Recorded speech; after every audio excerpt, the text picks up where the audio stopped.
more than I'd like, but nevertheless, it's slightly better than trying to manage multiple things while driving down the road. A little bit safer and better. So anyway, today I was going to get into the next step of kind of the story of this egotism I talked about last time and how this started. I have narrowed it down to something that I've used the word enmity to describe. Emnity is separation, okay? So in spirituality, they would call that duality, or the existence in which we live, duality. It's a separation, enmity, between two sides. Jungian philosophy and so forth would say the shadow. Alright, so there's these two energies in the world. One is good, one is bad, as we would say in spirituality. And those terms I was trying not to use yesterday because there's too much association with them in our energy and in our culture to put good and bad in certain containers, let's put it that way. So I've learned something lately. I'm working on a video, hopefully this weekend I'll have time to finish the slideshow I'm trying to build to post that, about electronics and how this all relates. So I'll touch a little bit on that today to try to teach this principle.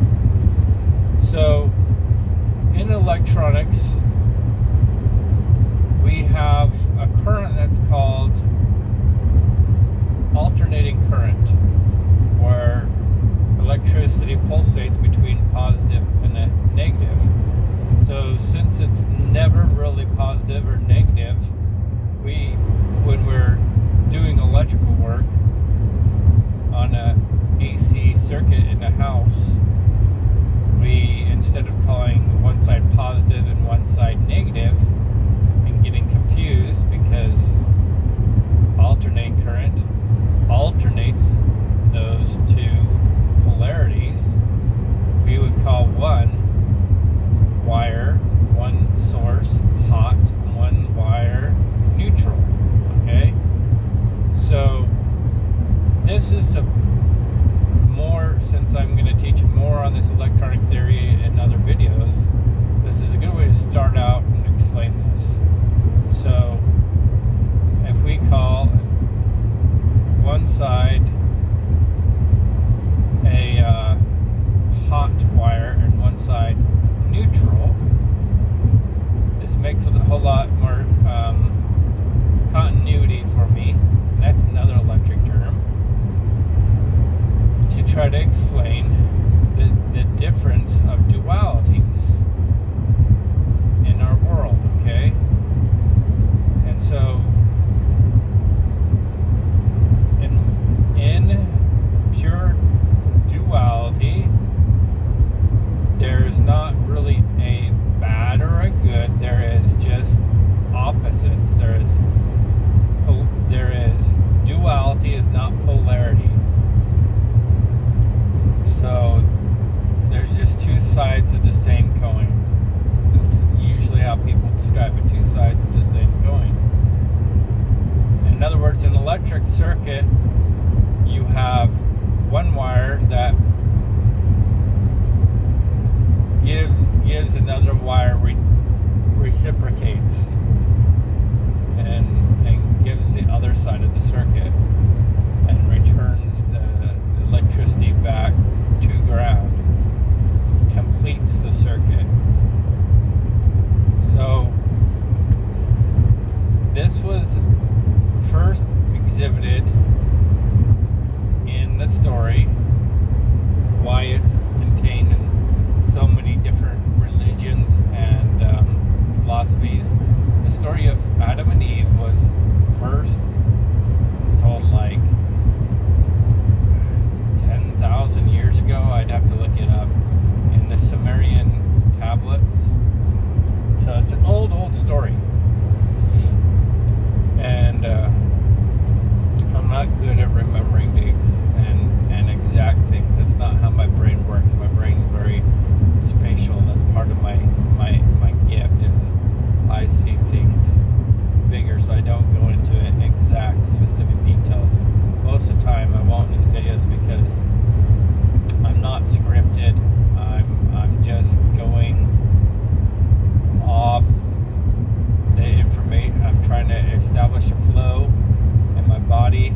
Yesterday I talked about how sometimes we get so wrapped up in temporary identity that we don't pay attention to the eternal.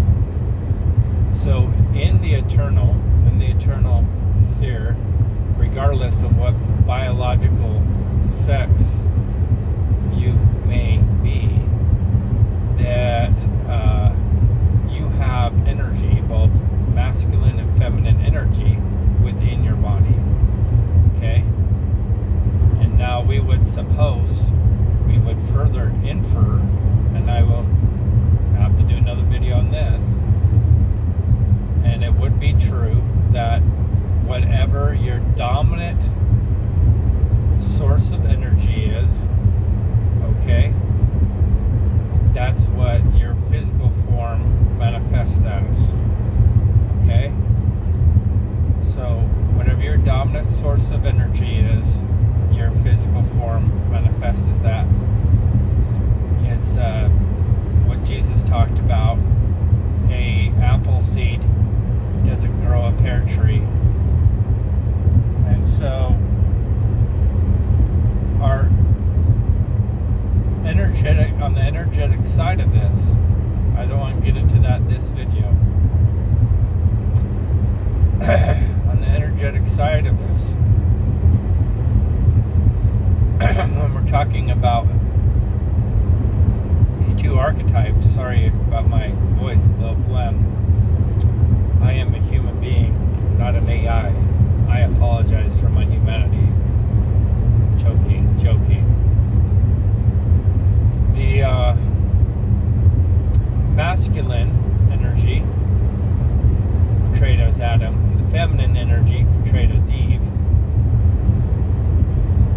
are both in the garden.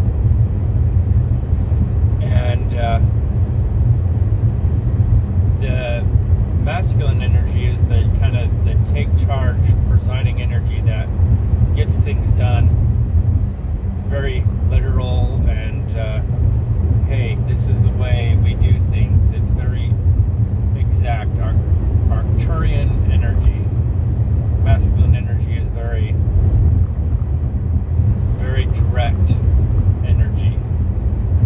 It's what we would call presiding energy, controlling. Okay, and again, no matter what biological sex you are, you have both in your body, and you can use these energies to do different tasks. All right, so we'll talk about this even more in another video. So the masculine energy actually says no to partaking of the fruit. Says no, gotta follow the rules, I'm in control. Rule says, hey, I'm not gonna partake of that fruit, so I'm not gonna do it. End of story. And then the feminine energy says, wait a second,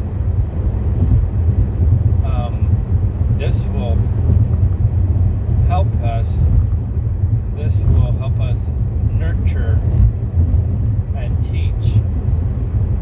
And so even though it doesn't make logical sense to take of the fruit,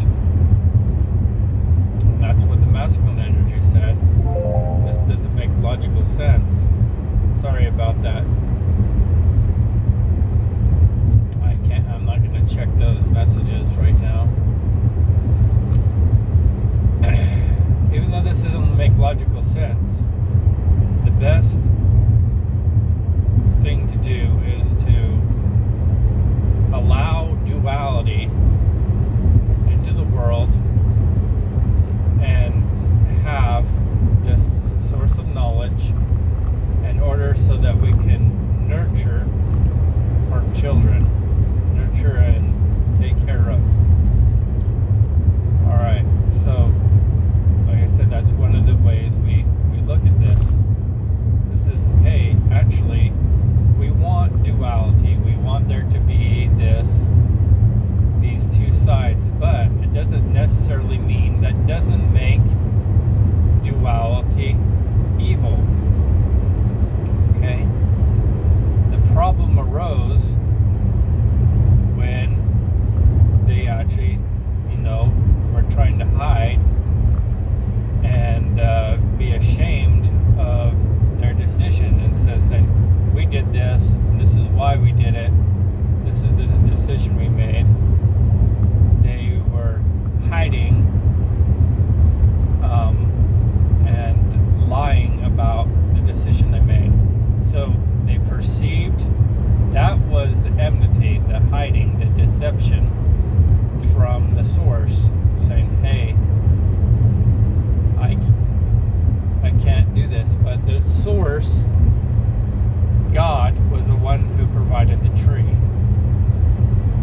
step further than they should have, so that it wasn't partaking of the fruit, but lying about it and hiding.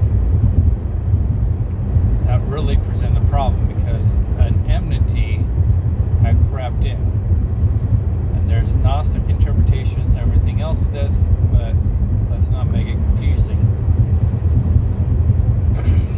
So they let enmity in, which is separation. Means that now the two sides of the coin aren't talking to each other. That's the separation between the two sides. And then more and more enmity grew, more and more separation as we divided this and said, hey, you can't do this, you can't do that, and you have to be separated from source, you have to be separated from God. And so separation and enmity snuck in, separating us and our consciousness from our own other side. But it's fine to have duality. Duality is okay. We can do things to learn. But we're entering in. We are how many years in? More than 15, 14 years in to this transition into the age of Aquarius. So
down our throats, the paradigm of power. We've as people accepted that paradigm and said, oh, that's just the way things are. We have to render unto Caesar what is Caesar's, and then we take that another step, right? Well, Pauline gospel is not Jesus' gospel. So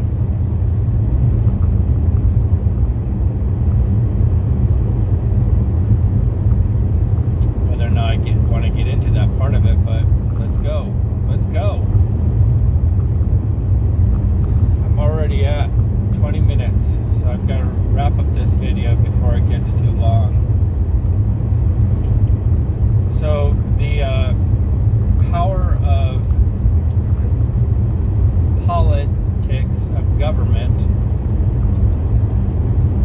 has used for many thousands of years now the religion as another extrinsic form of control upon the people, one that they did not have to enforce with additional taxes that came from them.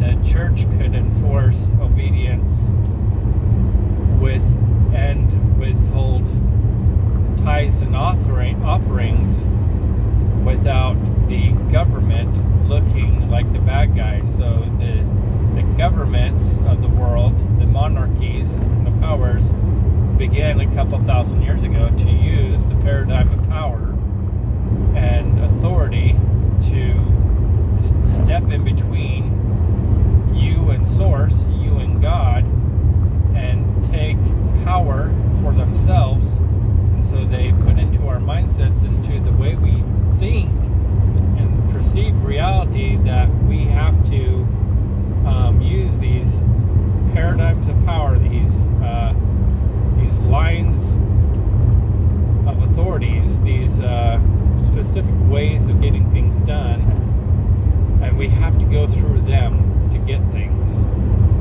All right, and it's like I said, it was the governments of the world perverting original spirituality, turning it into religion, that then they used that religion to be another extrinsic force of control upon people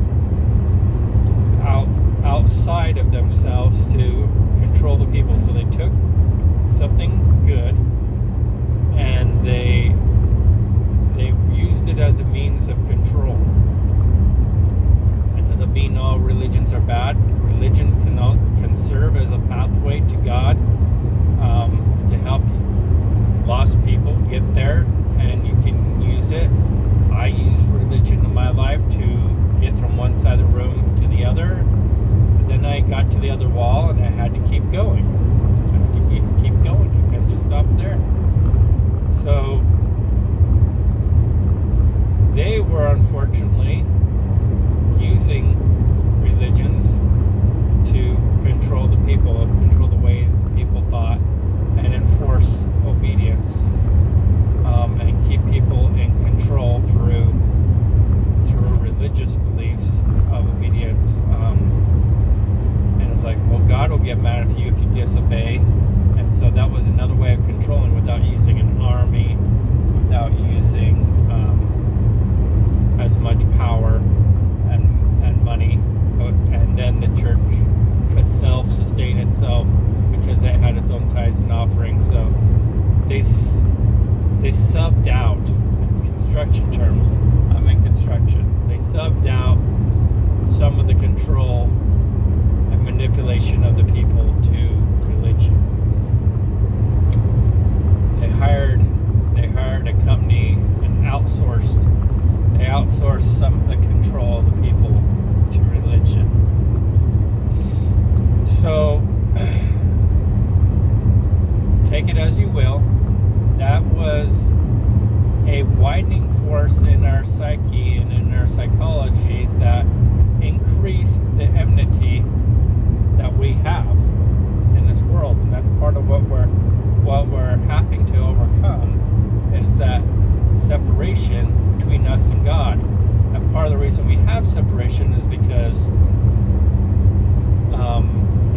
wanted power will put wedges in between us and God so that they could stand in between us and them and take some of that power and use it to control us.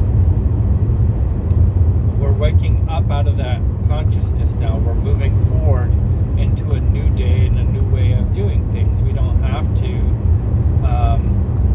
believe that anymore. The way we deflate them, the way we fight that is basically Gandhi up and passive resistance, and we do not partake we opt out of the system spiritually, and we don't give them the power anymore. We opt out of the system. That is, I believe, it is like a spiritual war, but it's not a physical war where people have to die. As we wake up and we opt out, and I made up that term just now, maybe someone else got it, Gandhi up. Gandhi up. Use the power of passive resistance, your spiritual ability to just say, no, I don't believe in separation anymore. I don't believe in your paradigm of power. I choose not to accept that as my reality. I will opt out of the paradigm of power. As we do that, I do think we have to render unto Caesar what is Caesar's, but at the same time, we can diffuse the situation by no longer considering them the ones who shape our destiny. Voting for a different president is not going to solve the problems that we have. Spirituality and God will solve these problems if you let it. I would just stop voting. Opt out of the system. I'm not going to participate in it anymore. I'm opting out. That's my decision. But I'm trying to explain why I've made that decision, because it's my passive resistance is saying, I'm not going to play your game anymore. I'm going out of the matrix. And so I'm not going to put my time and energy thinking that some president in the United States of America, some leader, is going to actually care about my well-being. I'm not going to put my energy towards that anymore. It's to say, I can ensure that through my own spirituality. I can ensure my own freedom. And if more people believe like me and do what I'm doing and choose the path of peace and live in oneness with God, I believe we will diffuse a lot of these situations that paradigm of power presents in the world. And I know people will disagree with me on that, but we can opt out. And that will diffuse the situation, because we won't be giving it our power anymore. We won't be supporting it. There's ways to do that. And so we just gotta choose not to align with the paradigm of power anymore. We can all live in a government that is a theocracy, governed by God, but realizing that we are all the gods that govern it. Anyway, that's enough for today. I'm sorry if it wasn't that good of a video. Hopefully I can get better. I will work on some of these means of expression, but I'm getting up on the 30-minute mark, and so I'm going to have to stop recording for now. But remember that